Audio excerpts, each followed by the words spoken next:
அனைவருக்கும் வணக்கம். நாம் இன்னைக்கு இந்த பதிவில் என்ன தெரிஞ்சுக்க போகிறோம் அப்படின்னா, ஆண்டுக்கு ஒரு முறை மட்டுமே தரிசனம் தந்தரக்கூடிய சேரன் செங்குட்டுவன் கட்டிய மங்களதேவி கண்ணகி கோவிலை தான் தெரிஞ்சுக்க போகிறோம். இந்த கோவிலுடைய பல சுவாரஸ்யமான தகவல்களையும் இந்த பதிவின் மூலமாக முழுவதுமாக தெரிஞ்சுக்க போகிறோம். ஸோ இந்த வீடியோ பதிவை நீங்கள் ஸ்கிப் பண்ணாமல் பாருங்கள். மேலும் இந்த வீடியோ பதிவை நீங்கள் லைக் பண்ணுங்கள், ஷேர் பண்ணுங்கள், கமெண்ட் பண்ணுங்கள். மறக்காமல் நம்மளுடைய சேனலை சப்ஸ்கிரைப் பண்ணுங்கள். கூட இருக்க பெல் பட்டனையும் மறக்காமல் கிளிக் பண்ணுங்கள்.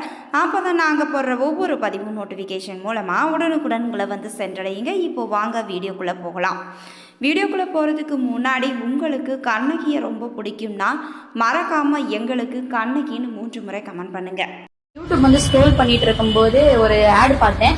அவர் வந்து பாத்தீங்கன்னா விஐபி, அப்புறம் வந்து சினிமா ஆக்ட்ரஸ், பெரிய பெரிய சினிமா ஆக்ட்ரஸ், அப்புறம் வந்து அரசியல்வாதி, இவங்களுக்கு எல்லாருக்குமே வந்து ஜோசியம் பாக்குறவர் அப்படின்னு சொல்லி போட்டிருந்தாங்க. சரி, சும்மா ட்ரை பண்ணலாம்னு சொல்லிட்டு நானும் அந்த நம்பரை எடுத்து நான் வந்து கால் பண்ணி எனக்கு இருக்கிற வீட்டில் இருக்கிற அந்த பிரச்சனையெல்லாம் சொன்னேன்.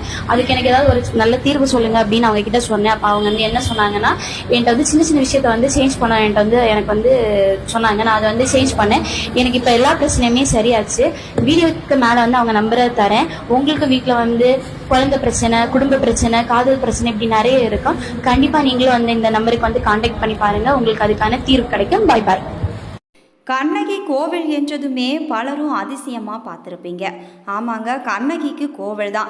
தமிழ்நாடு கேரளா எல்லையில் குமுளி பகுதியில் மங்களதேவி கண்ணகி கோவில் அமைஞ்சிருக்குதுங்க.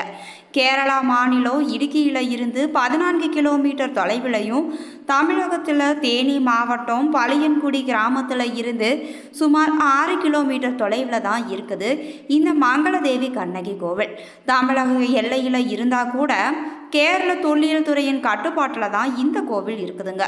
இந்த கோவிலுக்கு கேரள மாநிலம் குமுளியில் இருந்து பாதுகாக்கப்பட்ட கேரள வனப்பாதை வழியாக ஜீப் செல்லும் வண்டி பாதை இருக்குதுங்க. தேனி மாவட்டம் கூடலூர் அருகே உள்ள பழையன்குடியில் இருந்து தமிழக வனப்பகுதி வழியாக 6.6 கிலோமீட்டர் தூரத்துக்கு நடைபாதையும் இருக்குதுங்க. இந்த கோவிலில் ஆண்டுதோறும் மே மாதம் சித்திரை முழுநிலவு விழா, மங்களதேவி கண்ணகி விழா, பூமாரி விழா என முப்பெரும் திருவிழா நடைபெறுங்க. இதில் தமிழக கேரள பக்தர்கள் அதிக அளவில் கலந்து கொள்வாங்க. இக்கோவில் அமைந்துள்ள பகுதி யாருக்கு சொந்தம் என்பதில் தமிழக கேரள மாநிலங்களுக்கு இடையே பல ஆண்டுகளாக பிரச்சனையும் இருந்துதாங்க வருதுங்க. இந்த கோவிலுடைய வரலாறு என்ன சொல்லுதுன்னு பார்க்கலாம். கோவலன் கொலை செய்யப்பட்ட துக்கத்தில் மதுரையை எரித்த கண்ணகி வைகை கரையோரமாக இங்கு வந்ததாக சிலப்பதிகார பதிவில் இருக்குதுங்க. இந்த இடத்துல கோவலன் கண்ணகிக்கு மங்கள நான் பூட்டி விண்ணுக்கு புஷ்பரதத்தில் அழைத்து சென்றதாக ஐதீகமும் இருக்குது. இதன் சிறப்பை உணர்ந்த சேரன் செங்குட்டுவன் இமயத்தில் இருந்து கல் எடுத்து வந்து கண்ணகிக்கு இந்த இடத்துல கோயில் கட்டினாருங்க. அவர் கட்டிய கோவில் தான் மங்களதேவி கண்ணகி கோவில் என்று இன்றளவும் அழைக்கப்படுது. பின்னர் குலசேகர பாண்டியன், ராஜராஜ சோழ மன்னர்களால் புனரமைக்கப்பட்டதுங்க. கண்ணகிக்கான பழங்கால சிற்பங்களும் இங்கே இருக்குது. 1905 இந்திய தொல்லியல் துறையின் கட்டுப்பாட்டில் கொண்டு வரப்பட்ட கோவில் முறையான சாலை வசதி இல்லாததால் பராமரிக்க முடியாமல் விட்டுவிட்டதுங்க. 1965 வரை இந்த கோவிலில் இருப்பது மங்களதேவி என்று தான் எல்லோரும் நினைத்து கொண்டிருந்தாங்க. ஆனால் அதே வருடம் பேராசிரியர் கோவிந்தராசனார் என்பவர் தான் சேரன் செங்குட்டுவன் கட்டிய கண்ணகி கோவில் தான் இது என்று ஆய்வு செய்து கண்டுபிடித்தாருங்க. பிறகு மங்களதேவி கோவில் தான் கண்ணகி கோவில் என்று 1971 அதிகாரப்பூர்வமாக தமிழக அரசால் அறிவிக்கப்பட்டதுங்க. சித்திரை மாத பௌர்ணமி இலக்கிய சிறப்புமிக்க இக்கோவிலுக்கான பாதை கேரள பகுதியில் இருக்குது. இதனால் அம்மாநில வனத்துறை கடும் கட்டுப்பாடுகளை விதித்திருந்ததுங்க. ஒரு காலத்தில் நினைத்த போதெல்லாம் தமிழக மக்கள் சென்று சிலப்பதிகார முற்றோதல் செய்து வழிபட்டு வந்த கோவில் தான் இந்த கோவில். ஆனால் இப்போது ஆண்டுக்கு ஒரு முறை சித்திரை மாத பௌர்ணமி அன்று மட்டுமே இங்கு பக்தர்கள் அனுமதிக்கப்படுறாங்க. மங்களதேவி கண்ணகி கோவிலானது கிபி 1ஆம் நூற்றாண்டில் சங்ககால தமிழ் மன்னரால் கட்டப்பட்ட இந்தியாவின் மிக பழமையான கோவிலாக கருதப்படுது. மேலும் இது தமிழகத்தின் தேனி மாவட்டம் மற்றும் கேரளாவின் இடுக்கி மாவட்டத்தின் இன்றைய எல்லையில் தேனி மாவட்டத்தில் உள்ள பளியங்குடியில் இருந்து சுமார் 7 கிலோமீட்டர் தொலைவில் அமைஞ்சிருக்குது. மற்றும் இடுக்கியில் உள்ள தேக்கடியில் இருந்து 15 கிலோமீட்டர் தொலைவிலையும் அமைஞ்சிருக்குதுங்க. மேலும் கண்ணகி தமிழ் காவியமான சிலப்பதிகாரத்தில் போற்றப்படும் ஒரு சின்னம். பழங்கால சேர நாட்டின் தமிழ் மன்னனான சேரன் செங்குட்டுவன் 2000 ஆண்டுகளுக்கு முன் வண்ணாத்தி பாறையில் கண்ணகிக்கு கோவில் எழுப்பி அதற்கு கண்ணகி கோட்டம் அல்லது மங்களதேவி கண்ணகி கோவில் என்று பெயரிட்டு வழக்கமான பூஜைகள் செய்து வந்தாருங்க. வருடத்தில் ஒரு நாளில் மட்டுமே கோவிலுக்குள் நுழைய அனுமதி இருக்கும். சித்ரா பௌர்ணமி நாள் சர்ச்சைக்குரிய பகுதி என்பதால் தேனி மற்றும் இடுக்கி மாவட்ட ஆட்சியர்கள் மற்றும் காவல்துறை உயரதிகாரிகள் முன்னிலையில் மட்டுமே கோவிலுக்குள்ள நுழைய முடியுங்க. மாநில மறுசீரமைப்பின்படி முதலில் தேனி மாவட்டத்தை சேர்ந்த கோவில் படிப்படியாக கேரள அரசால் இணைக்கப்பட்டதுங்க. இன்றும் கோவில் முழுமையாக இடுக்கி மாவட்ட எல்லைக்குள் வந்தாலும் சர்ச்சை இன்னும் தொடர்ந்து கொண்டதா இருக்கு. தமிழக அரசு கோவிலை தங்கள் அதிகார வரம்பிற்கு மீட்டெடுக்கும் எண்ணத்தை வெளிப்படுத்தி இருக்குதுங்க. மதுரை கூல வாணிகன் சீத்தலை சாத்தனார் குன்றக்குறவர்கள் கூறியதை தாமும் கண்டதாக கூறினாருங்க. அதனை கேட்ட சேரன் செங்குட்டுவனும் அவன் மனைவியும் கண்ணகிக்கு கோயில் கட்ட தீர்மானிக்கிறாங்க. அதற்காக இமயமலை சென்று அங்கிருந்து கல்லெடுத்து வந்து இக்கோவிலை அமைத்தாருங்க.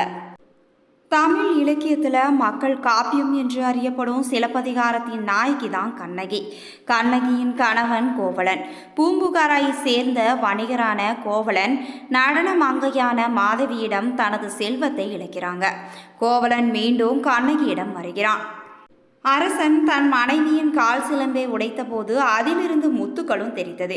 இதில் மறைந்திருக்கும் செய்தி யாதெனில் வாணிபம் செய்யும் சமூகத்தில் இருந்து வந்த கண்ணகியிடம் அரசனிடம் உள்ளதை விட விலையுயர்ந்த மாணிக்க கற்கள் கொண்ட சிலம்பு இருக்குதுங்க.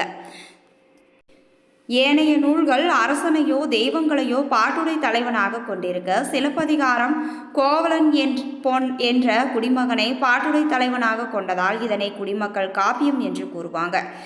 இன்பியலும் துன்பியலும் கலந்து எழுதப்பட்ட இந்நூலை இயற்றியவர் இளங்கோவடிகள் என்பவர் ஆவாருங்க. தமிழில் எழுந்த 50 காப்பியங்களில் ஒன்றான சிலப்பதிகாரத்தின் தலைவிதான் கண்ணகி ஆவாள். கற்பிற் கட்டப்பட்டுள்ள இவள் எவ்வித ஆராய்வுமின்றி பொய் குற்றச்சாட்டின் மீது கொலை தண்டனைக்கு உட்பட்ட தனது கணவனின் குற்றமற்ற தன்மையை பாண்டிய அரசன் நெடுஞ்செழியனிடம் வாதித்து நிரூபித்தாங்க. தன் பிழை கண்டு வேதனை அடைந்த பாண்டியனும் அவரது மனைவியான கோப்பெருந்தேவியும் அவ்விடத்திலேயே உயிர் துறந்தாங்க. கோபம் அடங்காத கண்ணகி மதுரை நகரையும் தன் கற்பின் வலிமையால் எரித்ததாக சிலப்பதிகாரமும் கூறுது. சிலப்பதிகாரம் எழுதப்பட்ட வேளையில் சேர நாட்டு மன்னன் செங்குட்டுவன் கண்ணகிக்கு விழா எடுத்தான். இவ்விழாவில் பண்டைய இலங்கை மன்னன் கஜபாகுவும் கலந்து கொண்டதாக வரலாறு கூறுதுங்க. இவன் மூலம் இலங்கையில் கண்ணகியை பத்தினி தெய்வமாக வணங்கும் வழக்கம் ஆரம்பித்ததாக கூறப்படுது. தமிழ் காவியமான சிலப்பதிகாரத்தின் மைய கதாபாத்திரமாக விளங்கும் ஒரு பழம்பெரும் தமிழ் பெண் தான் கண்ணகி. வருந்தாத கணவன் எல்லாவற்றையும் இழந்த பின் தங்கள் திருமணத்தை மீண்டும் கட்டி எழுப்ப அவர்கள் முயற்சி செய்கிறாங்க. சரியான சோதனைகள் மற்றும் நீதியின் செயல்முறைகள் இல்லாமல் அவர் எவ்வாறு தண்டிக்கப்படுகிறார்? கண்ணகி அநீதியை நிரூபித்து எதிர்ப்பு தெரிவிக்கிறார். பின்னர் மதுரையின் மன்னனையும் நகரத்தையும் சபிக்கிறார். மதுரையின் அநியாயமான பாண்டிய மன்னனின் மரணத்திற்கு வழிவகுத்தார். அவள் கணவன் கோவலனை தவறாக கொன்றான். அவளின் சாபத்தால் மதுரை நகரம் எரிந்து சாம்பல் ஆகியதால் அவளை துன்பப்படுத்திய சமுதாயம் பழி வாங்கியதுங்க. தமிழ் நாட்டுப்புற கதைகளில் கண்ணகி கற்பின் சின்னமாக சில சமயங்களில் தெய்வமாக இந்த கோவில்களில் சிற்பங்கள் அல்லது சிலைகளுடன் பார்வையாளரின் கணுக்காலை உடைத்ததையோ அல்லது இரத்தம் தோய்ந்த மார்பகத்தை கிழித்து நகரத்தில் வீசுவதையோ நினைவூட்டுதுங்க. இதுவரைக்கும் கண்ணகி தேவி கோவில் பற்றிய பல சுவாரஸ்யமான தகவல்களையும் இந்த வீடியோ பதிவின் மூலமாக முழுவதுமாக தெரிஞ்சுக்கிட்டோம். இந்த பதிவானது உங்களுக்கு பல சுவாரஸ்யமான தகவல்களையும் பயனுள்ள தகவலையும் தந்திருக்கும் நம்புகிறேன். இது போன்ற தகவல்களை நீங்கள் உடனுக்குடன் தெரிஞ்சுக்கணும்னா மறக்காமல் எங்களுடைய சேனலை சப்ஸ்கிரைப் பண்ணுங்கள். கூட இருக்க பெல் பட்டனையும் மறக்காமல் கிளிக் பண்ணுங்கள். அப்போ தான் நாங்கள் போடுற ஒவ்வொரு பதிவும் நோட்டிஃபிகேஷன் மூலமாக உடனுக்குடன் உங்களை வந்து சென்றடைங்க. உங்களுக்கு கண்ணகி தேவியை ரொம்ப பிடிக்கும்னா கண்ணகி தேவியை போற்றி போற்றி என்னும் மந்திரத்தை மறக்காமல் 3 முறை எங்களுக்கு கமெண்ட் பண்ணுங்கள். மேலும் உங்களுக்கு இது போன்ற பதிவுகளை நீங்கள் உடனுக்குடன் தெரிஞ்சுக்கணும்னா மறக்காமல் எங்களுடைய சேனலை சப்ஸ்கிரைப் பண்ணுங்கள். கூட இருக்க பெல் பட்டனையும் மறக்காமல் கிளிக் பண்ணுங்கள். அப்போ தான் நாங்கள் போடுற ஒவ்வொரு பதிவும் நோட்டிஃபிகேஷன் மூலமாக உடனுக்குடன் உங்களை வந்து சென்றடையுங்க. நன்றி நண்பர்களே.